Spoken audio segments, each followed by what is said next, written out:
নমস্কার, আমি পিঙ্কি চৌধুরী। আমার চ্যানেলে আপনাদের সকলকে স্বাগত জানাই। আজকে আমি আপনাদের জানাবো যে অরাকে কি করে আমরা পরিষ্কার করব এবং সুরক্ষিত করব। আর অরা কি? তাহলে প্রথমেই বলি, অরা হচ্ছে আমাদের এই দৃশ্যমান যে শরীর আমরা দেখতে পাচ্ছি, এই দৃশ্যমান শরীরের বাইরে আমাদের আছে এক এনার্জি বডি, শক্তি ক্ষেত্র।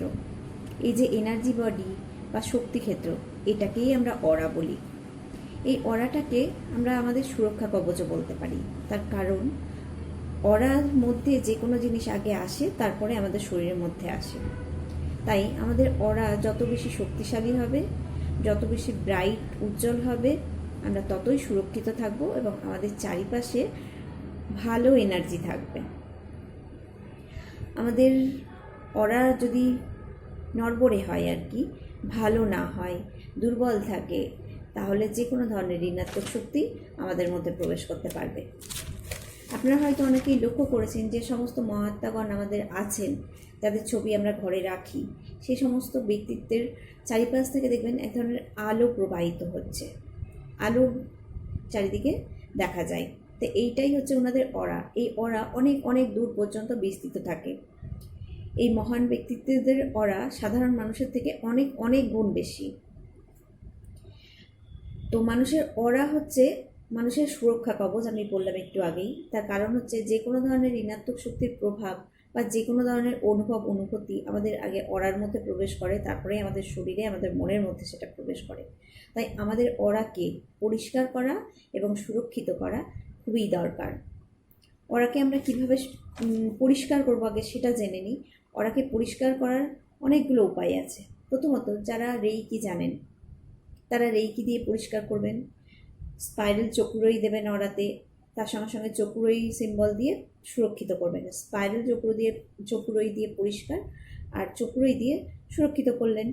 এটা যারা হিলিং বিভিন্ন ধরনের জানেন তারা তো জানেনই বিভিন্নভাবে নিজেদের অরাকে প্রোটেক্ট করতে, কিন্তু যারা জানেন না তারা কি ক্লিন করতে আর প্রোটেক্ট করতে। কিন্তু যারা জানেন না তারা কিভাবে নিজেদের অরাকে ক্লিন করবেন আর প্রোটেক্ট করবেন। প্রথমে বলি যে আপনারা যখন স্নান করবেন, সেই স্নানের জলে প্রতিদিন নিজের ইন্টেনশন দেবেন যে জল যেটা দিয়ে আমি স্নান করছি, সেই জলের মধ্যে যে পবিত্র শক্তি আছে, সেই পবিত্র শক্তি আমার শরীর, মন এবং আমার অরা থেকে সমস্ত রকম নেগেটিভিটিকে বের করে দিচ্ছে এবং আমাকে অনেক সুরক্ষিত করছে। এইভাবে আপনি নিজের অরাকে পরিষ্কার করতে পারেন এবং সুরক্ষিত করতে পারেন। এটা আমিও করি। স্নানের সময় আমি প্রতিদিনই জলের ইন্টেনশন দিয়েই স্নান করি, তাই আপনাদেরকেও বলছি। যারা শাওয়ারে স্নান করেন, শাওয়ারের দিকে তাকিয়ে প্রোগ্রামিং করুন, এই ইন্টেনশন দিন নিজের, যেই শাওয়ার দিয়ে যে জলটা বেরোচ্ছে, সেই জলটা আমার মাথা থেকে আরম্ভ করে আমাদের সম্পূর্ণ শরীরের, মনের এবং অরার নেগেটিভিটিকে পরিষ্কার করে দিচ্ছে। এইভাবে আবার কি করতে পারেন, জলে ইন্টেনশন দিতে পারেন এই একইভাবে, যে জলটা আমি খাচ্ছি, সেই জলটা আমাকে আমার শরীরকে, আমার মনকে, আমার অরাকে পরিষ্কার করছে এবং শক্তিশালী করছে। এইভাবে আর কি করতে পারেন, প্রদীপ জ্বালতে পারেন। ঘিয়ের প্রদীপ জ্বেলে সেই প্রদীপের সামনে কিছুক্ষণ বসতে পারেন। শান্ত হয়ে চোখ বন্ধ করে বসে মনে মনে ভাবুন যে আপনার সারাদিনের যত নোংরা এসেছে আপনার অরাতে, সেই সমস্ত নোংরা বেরিয়ে যাচ্ছে এবং আপনার অরা পুরো পরিষ্কার হয়ে যাচ্ছে, সম্পূর্ণ পরিষ্কার হয়ে যাচ্ছে। এইভাবে যারা অবশ্যই বাইরে যান, বিভিন্ন জায়গায় কাজের ক্ষেত্রে বেরোন, তাদের তো অরা প্রতিদিন পরিষ্কার করা একান্তই প্রয়োজন। তাহলে দেখবেন আপনি শরীরের দিক থেকে এবং মনের দিক থেকে অনেক ভালো থাকছেন, ফ্রেশ থাকছেন এবং শক্তিশালী থাকছেন।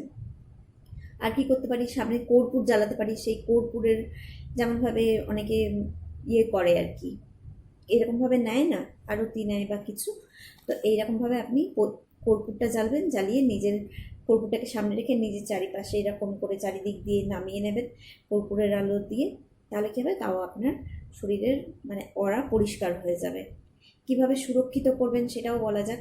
সেটা হচ্ছে, চোখটা বন্ধ করবেন, মনে মনে ঈশ্বরকে ডাকবেন, প্রার্থনা করবেন এবং ভাববেন যে ঈশ্বর সাদা আলো আপনার চারিপাশে একটা সুরক্ষা কবচ তৈরি করে দিয়েছে, আপনার অরা সম্পূর্ণ সুরক্ষিত আছে 24 ঘন্টার জন্য। আবার 24 ঘন্টা বাদে এটা করবেন।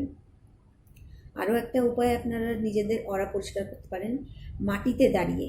মাটি কিন্তু মেঝে বা মার্বেল এইসবে নেই, মাটিতে খালি পায়ে দাঁড়ালেন, দাঁড়িয়ে চোখ বন্ধ করলেন আর মনে মনে ভাবুন যে আপনার শরীর থেকে, মাথা থেকে আরম্ভ করে পা পর্যন্ত সমস্ত নেগেটিভিটি, অরা থেকে সমস্ত নেগেটিভিটি চলে যাচ্ছে, বেরিয়ে যাচ্ছে। এইভাবে। আর ওরা কীভাবে প্রোটেক্ট করবেন সেটাও তো বলে দিলাম। তো এইভাবে নিজেদের অরাকে পরিষ্কার করুন, প্রোটেক্ট করুন এবং জীবনে ভালো থাকুন, সুস্থ থাকুন, সমস্ত রকমের নেগেটিভ চিন্তাভাবনা থেকে, দুর্বলতা থেকে সুরক্ষিত থাকুন, এটাই প্রার্থনা করি। আজকের মতো এতটাই। ভালো থাকুন, সুস্থ থাকুন।